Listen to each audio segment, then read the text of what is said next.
दर्शकवृन्द नमस्कार। कार्यक्रम सन्दर्भको आजको श्रृङ्खलामा यहाँहरूलाई हार्दिक स्वागत छ।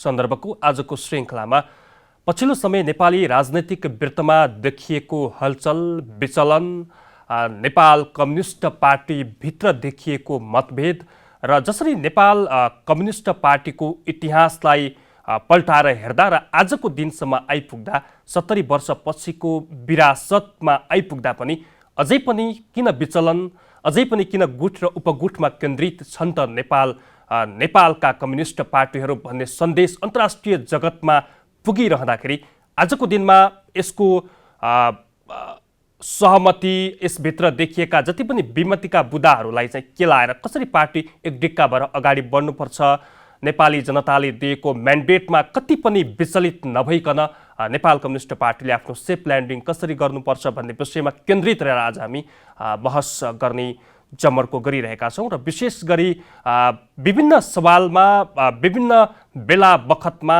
सरकारमा देखिएका जति पनि क्रियाकलापहरू छन् त्यसलाई पार्टी र सरकार बीचको तालमेल नमिल्दाखेरि अर्थात् नेकपाका अध्यक्षद्वय बीच मत ऐक्यता नहुँदाखेरि देखिएको परिस्थिति, त्यसले सम्पूर्ण कार्यकर्तामा निम्त्याउने पछिल्लो अवस्थितिका विषयमा केन्द्रित रहेर हामी आज बहस गर्ने जमर्को गरिरहेका छौँ, जसका निम्ति मैले स्टुडियोमा निम्त्याएको छु दार्शनिक एवं प्रगतिशील लेखक सङ्घका महासचिव समीर सिंह। सिंहजी, यहाँलाई स्वागत छ।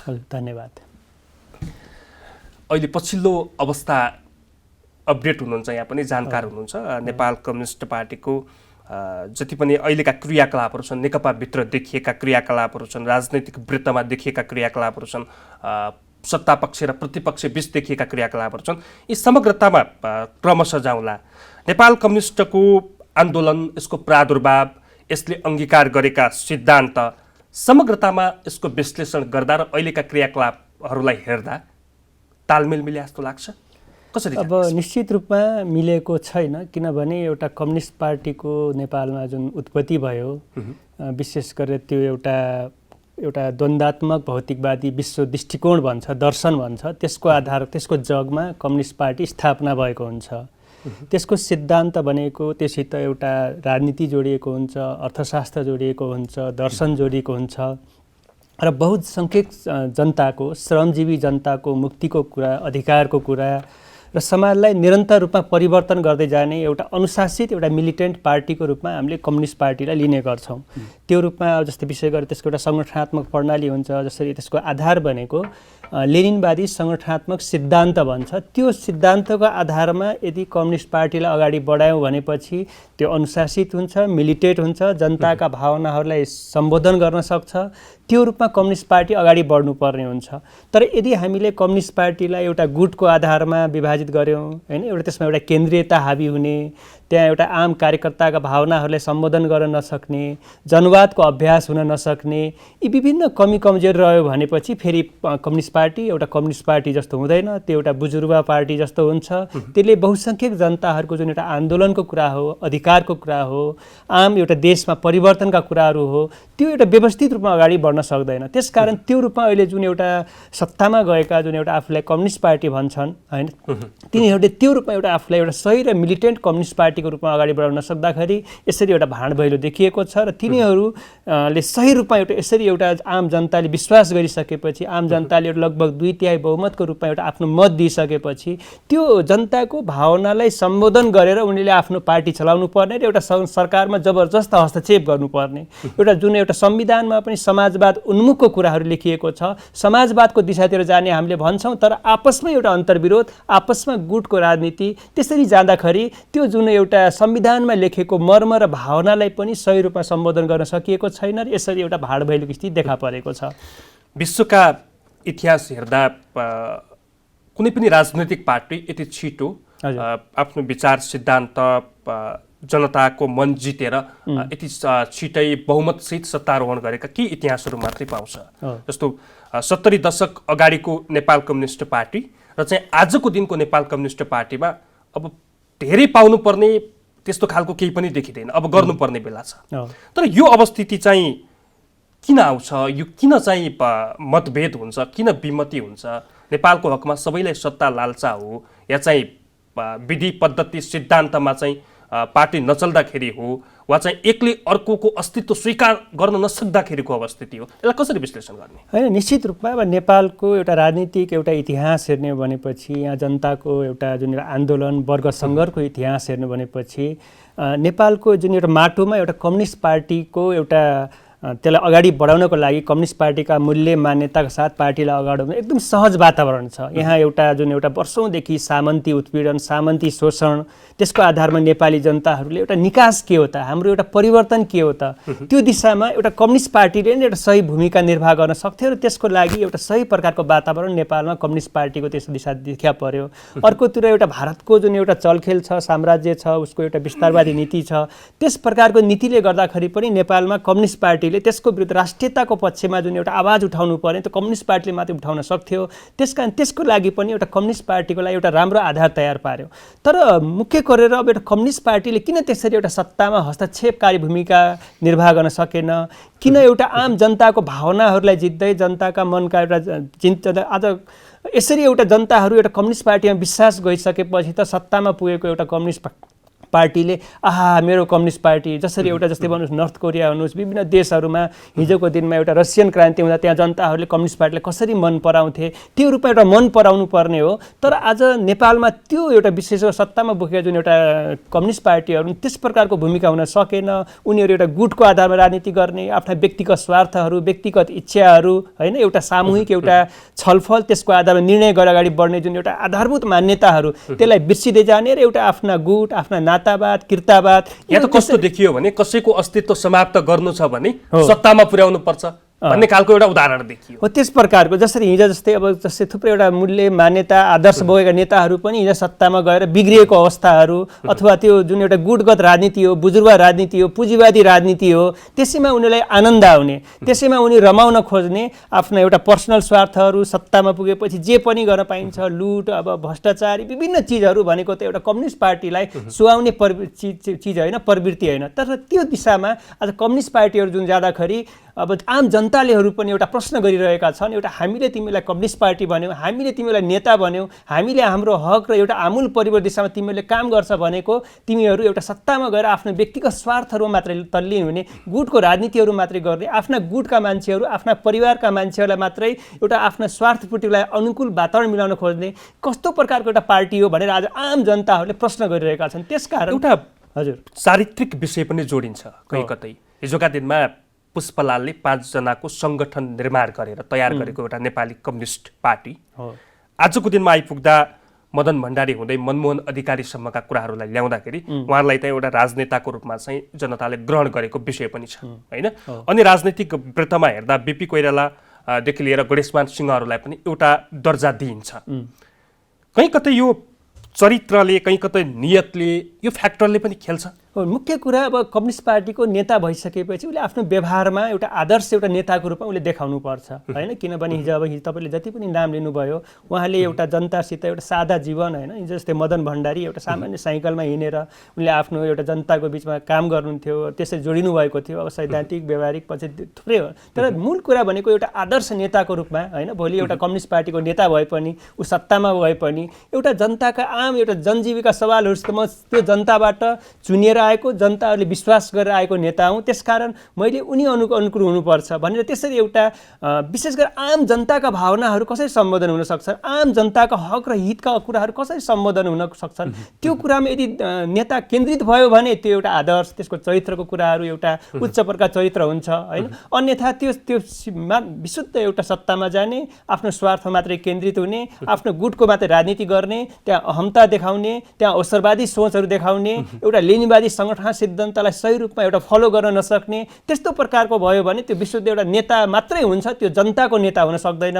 त्यस प्रकारको प्रवृत्तिहरू विशेष गरी अहिलेको जुन एउटा सत्ता राजनीतिमा देखिएको छ, विशेष गरी एउटा आफूलाई वामपन्थी भन्ने शक्तिहरूमा त्यस प्रकारको जुन एउटा सत्ता राजनीति देखिएको छ, त्यो चरित्रमा एउटा जुन ह्रास आउँदै गइरहेको छ, त्यसले गर्दाखेरि जनता र एउटा नेताको बिचको दूरी ग्याप बढ्दै गइरहेको छ र अहिले जनस्तरमा पनि त्यसको विरुद्धमा थुप्रै आक्रोशहरू उठ्ने, त्यसको विरुद्धमा एउटा सङ्घर्ष कुरा कुराहरू एउटा सामाजिक सञ्जालमा त्यसको विरोधमा त्यस्ता विभिन्न प्रकारको एउटा आक्रोशहरू पोखिने त्यस प्रकारको प्रवृत्ति देखिएको। त्यसकारण मूल कुरा भनेको चरित्र नै हो, व्यवहार हो। व्यवहारमा उनीहरू एउटा स्पष्ट भएर एउटा आदर्श नेताको रूपमा एउटा आफूलाई विस्थापित कसरी गर्न सकिन्छ, कसरी एउटा स्थापित गर्न सकिन्छ, त्यो रूपमा नेताहरूले सोध्नुपर्छ। नेपाली राजनीतिमा टुट फुट गुट उपगुट यी तत्त्वहरूले चाहिँ जहिले पनि खेलिरहे, कम्युनिस्ट होस्, कङ्ग्रेस होस् वा डेमोक्रेट होस्, जुनसुकै क्षेत्रमा पनि यसको हाबी हुँदै गयो। या हामीले चाहिँ समयलाई चिन्न नसकेका हौँ। यसमा त सयकडौँ हजारौँ नेता कार्यकर्ताहरूको भविष्य जोडिएको छ, नेपालको भविष्य जोडिएको छ, समाजवाद स्थापना गर्ने कुराहरू छ, जनताको बहुदलीय जनवादका विषयहरू जोडिएका छन्। किन यो सत्तामा गइसकेपछि शासक बन्ने प्रवृत्ति आयो हुन्छ? यो नेपालमा सहज हो यो स्थिति? अब कम्युनिस्ट पार्टीमा टुटफुट त हुन्छ नै, किनभने त्यहाँ एउटा जुन द्वन्द्वात्मक भौतिकवादी विश्व दर्शनले पनि के भन्छ भने अन्तर्विरोध हुन्छ, सङ्घर्ष हुन्छ। त्यो सङ्घर्षको बिचबाट नयाँ चिजको विकास हुन्छ। त्यो नै एउटा द्वन्द्वात्मक भौतिकवादी दर्शनको मान्यता। तर त्यो द्वन्द्व भनेको, त्यो अन्तर्विरोध भनेको एउटा विचारको आधारमा सिद्धान्तमा देखिएका मतभेदहरू अथवा हामीले कुनै कामहरू गर्दै जाँदाखेरि जब व्यवहारमा अप्ठ्यारो अवस्था देखा पर्छ, त्यो अप्ठ्यारोको आधारमा हामीले सिद्धान्तहरूलाई परिमार्जित गर्नुपर्ने हुन्छ, सिद्धान्तहरूलाई नयाँ प्रकारको समय अनुकूल एउटा निर्माण गर्दै जानुपर्ने हुन्छ। त्यसको लागि त्यहाँ अन्तर्विरोध देखिनु स्वाभाविक हो। तर अहिले त्यो जुन एउटा अहिले सत्तामा देखिएको जुन एउटा अन्तर्विरोध हो, त्यो एउटा सैद्धान्तिक रूपमा विचारको क्षेत्रमा त्यो देखिएको अन्तर्विरोध छैन। त्यहाँ एउटा विभिन्न गुटका कुराहरू आफ्नो अब कसको कहाँ एउटा महत्त्वाकांक्षाहरू पुरा भएको छैन, कसको कहाँ त अहमतामा दाग लागेको छ, त्यस प्रकारका एउटा कसलाई कुन सत्तामा स्वार्थमा कहाँनिर एउटा पुगेको छैन। त्यस प्रकारको फेरि त्यो गुटगत सङ्घर्ष भयो भनेपछि त्यो सङ्घर्षको, त्यो टुटको, त्यस आधारमा हुने फुटको त्यसको कुनै अर्थ हुँदैन। त्यसकारण विशेष गरेर राम्रो कसरी बनाउनु पर्छ, एउटा पार्टीलाई कसरी राम्रो बनाउनु पर्छ, एउटा सत्तामालाई कसरी प्रभावशाली गराउनु पर्छ भनेर एउटा त्यहाँ अन्तर्विरोध हुन्छ, सङ्घर्ष हुन्छ, विचार विमर्श हुन्छ, व्यापक रूपमा जनवादको एउटा अभ्यास हुन्छ भने त्यसले एउटा पार्टीलाई मजबुत गराउँछ।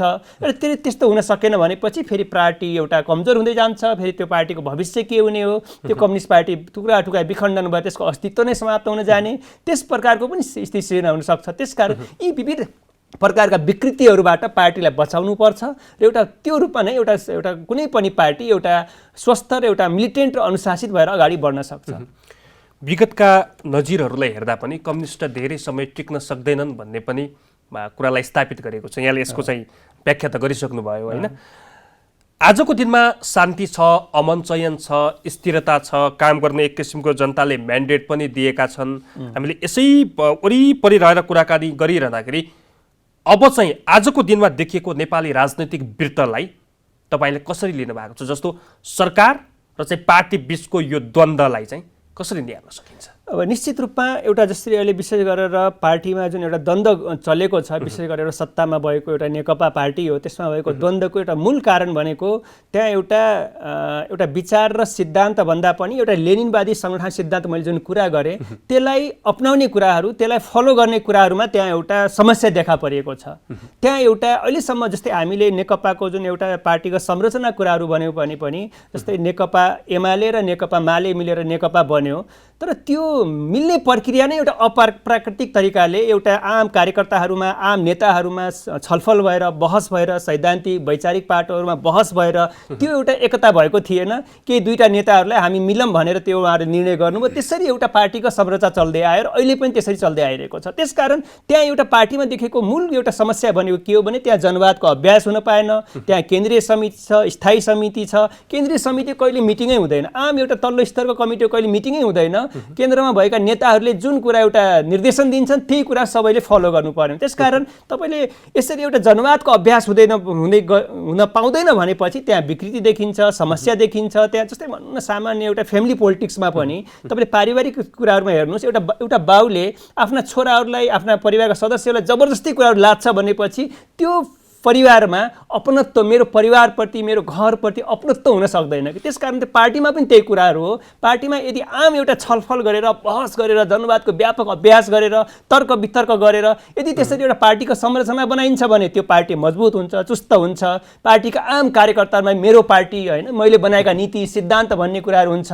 अन्यथा त्यहाँ केन्द्रितता हाबी हुँदै जानेपछि त्यहाँ तानाशाही प्रवृत्ति विकास हुन्छ र केही समय त्यो पार्टी टिक्ला तर अन्ततः त्यसको एउटा समाप्त भएर जान्छ। त्यसकारण त्यो प्रकारको कमजोरीहरूलाई मुख्य गरेर अहिलेको नेकपाले त्यो कुरालाई हटाउनुपर्छ र पार्टीमा भएको मूल एउटा गुदी के हो, मूल समस्या के हो, त्यसको चिरफार गरेर त्यसको उपचार कसरी गर्ने त्यो विषयमा त्यो पार्टी एउटा गम्भीर हुनुपर्छ। मुलुक चाहिँ डिसेन्ट्रलाइजेसनमा गएको छ। हजुर। अब यसमा चाहिँ विभिन्न तहहरू 3 तहका सरकारहरू छन् र तिनीहरूलाई मिलाएर लैजानुपर्ने एउटा अर्को चुनौती छ। त्यो बीचमा चीनको वुहान प्रान्तबाट आएको कोरोना करिब विश्वका 210 भन्दा बढी मुलुकमा चाहिँ फैलिएको अवस्था छ। नेपालको आजको हकमा हेर्दाखेरि यसको बढोत्तरी दिन प्रतिदिन रात दिन गरेर बढ्दै गएको यो अवस्थिति एकातिर छ। यो बीचमा सरकारले देखाउनु पर्ने सदाशयता, सरकारले खेल्नुपर्ने भूमिका, पार्टीभित्रको एकातिरको किचलो रह्यो र त्यसपछि खेल्नुपर्ने भूमिकामा सरकार कमजोर भएर पार्टीले सरकारलाई चाहिँ निर्देश गर्न नसकेर वा चाहिँ सरकारले अटेर गरेर यो स्थिति सिर्जना भयो भनेर चाहिँ पार्टीले सरकारलाई प्रश्न गर्दाखेरि सरकारले नमानेको अवस्थिति हो या चाहिँ सरकारले काम गर्दा गर्दै पनि पार्टी पङ्क्तिबाट चाहिँ सहयोग नभएको हो कि यो विषयलाई यो ब्याकग्राउन्डमा गएर बुझ्दाखेरि, यो ग्राउन्ड लेभलमा गएर बुझ्दाखेरि यसलाई कसरी बुझ्नु भएको छ? निश्चित रूपमा अहिले सरकारको जुन काम कारबाही हो, सरकारले जुन एउटा विभिन्न एउटा भूमिकाहरू निर्वाह छ त्यसमा एउटा आम जनतामा व्यापक रूपमा असन्तोष सिर्जना भइरहेको छ। आम जनताहरूले कर तिर्छ अनि त्यो कर तिरिसकेपछि त्यो मेरो करको त्यहाँ सदुपयोग हुन्छ कि हुँदैन त्यो कुराहरूमा एउटा उसलाई शङ्का लागिरहेको छ। आज अरबौँ रुपियाँ भ्रष्टाचारको कुराहरू आइरहेछन् होइन, किनभने त्यस्तो भ्रष्टाचार त्यो जनताहरूमा विश्वास हुन सकिरहेछन्। मैले तिरेको करको सरकारले सही रूपमा सदुपयोग गर्ने कुरा, जस्तै कोरोना भाइरसको कुरा सन्दर्भमा पनि आम जनतालाई राहत वितरण गर्ने कुराहरू, आम जनता आज अरबौँ रुपियाँ खर्च भयो भन्छ तर एउटा पिसिआर टेस्ट हुन नपाएर त्यसै अब मृत्युपछि बल्ल कोरोना पिसिआर टेस्ट गर्ने कुराहरू आइरहेछ। त्यसका यी सरकारकै विभिन्न गतिविधिहरू हुन्। त्यसले गर्दाखेरि यो विवादको जड कतै सरकार पनि हो कि भन्ने हो। त्यसकारण सरकारको प्रभावशाली भूमिका हुन सकेन। सरकारले आम जनताहरूको विश्वास जित्दै, जनताहरूले प्रश्न गरिरहेछ भ्रष्टाचार त भएन भन्ने प्रश्न गर्छ भने त्यसलाई भ्रष्टाचार भयो कि भएन भन्ने कुरा त सरकार स्पष्ट रूपमा एउटा शक्तिशाली आयोग बनाएर मैले यसरी एउटा काम गरिरहेको छु है, मैले कुनै पनि चिजको एउटा राहतको दुरुपयोग गरिरहेको छैन, मैले कुनै पनि बजेटको दुरुपयोग गरेको छैन, त्यस प्रकारको विश्वास जनतालाई दिलाउन सक्नु पर्यो। तर त्यसै दिन सकिरहेको छैन। आम जनताहरूले त्यसै जुन प्रकारको अहिले जुन प्रतिकूल परिस्थितिमा भएको छ त्यसलाई एउटा राम्रै सम्बोधन सरकारले गर्न नसकेको कारण जनताहरूले प्रश्न गरिरहेको छन्। मैले तिरेको करको एउटा खै त एउटा पैसा, त्यसको हिसाब किताब खै। आज अरबौँ रुपियाँ भ्रष्टाचार कुराहरू गरिरहेछन्, आज मिडियामा त्यसका भ्रष्टाचार कुराहरू आइरहेछन्, त्यो भएको हो कि होइन त तथ्य एउटा स्पष्ट रूपमा छानबिन गरेर त्यो अरबौँ रुपियाँ भ्रष्टाचार भएको होइन त्यसको छानबिन गरेर जनतालाई एउटा राम्रो विश्वास दिलाउन सकेन भनेपछि मेरो देश, मेरो सरकार, मेरो राष्ट्र भन्ने जुन एउटा जनताको भावना त्यो रूपमा भावना विकास हुन सकिरहेको छैन। जनता र एउटा सरकारको बिचको एउटा त्यो ग्याप बढ्दै गइरहेको छ। त्यसकारण यो स्थितिमा विशेष गरेर अहिलेको नेकपा पार्टीले त्यो रूपमा एउटा सशक्त हस्तक्षेप गर्नुपर्छ।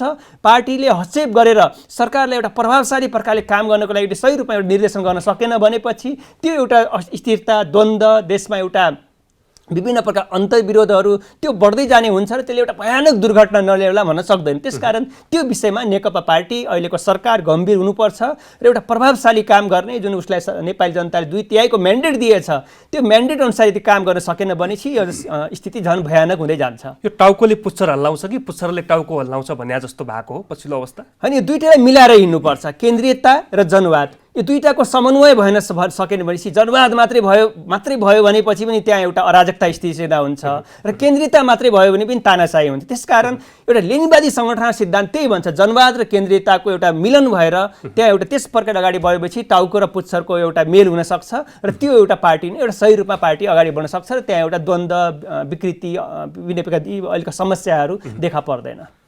यहाँले भनेको एउटा महत्त्वपूर्ण विषय 3 तहका सरकार जुन चाहिँ 3 तहको सङ्गठन सबै पार्टीको त्यसरी चाहिँ विस्तार हुँदै गएको स्थिति छ। केन्द्रमा चाहिँ एक किसिमको किचलो छ, त्यसले चाहिँ तल्लो स्तरसम्म पुग्ने मेसेज, त्यसमा चाहिँ विकाससँग जोडिने अवस्थितिहरू, ती विषयहरू, यो विषय हेर्दाखेरि आजको दिनमा जसरी राजनीतिक वृत्तमा चाहिँ पार्टी बीच चाहिँ नेकपा भित्र एक किसिमको टसल पैदा भएको छ, सबैका मनहरू कुनिएका छन्, मनहरू अमिलो पारेर बाध्यतावशसँगै टाँसिनुपर्ने, सँगै बस्नुपर्ने यो स्थितिको सिर्जना भएको छ।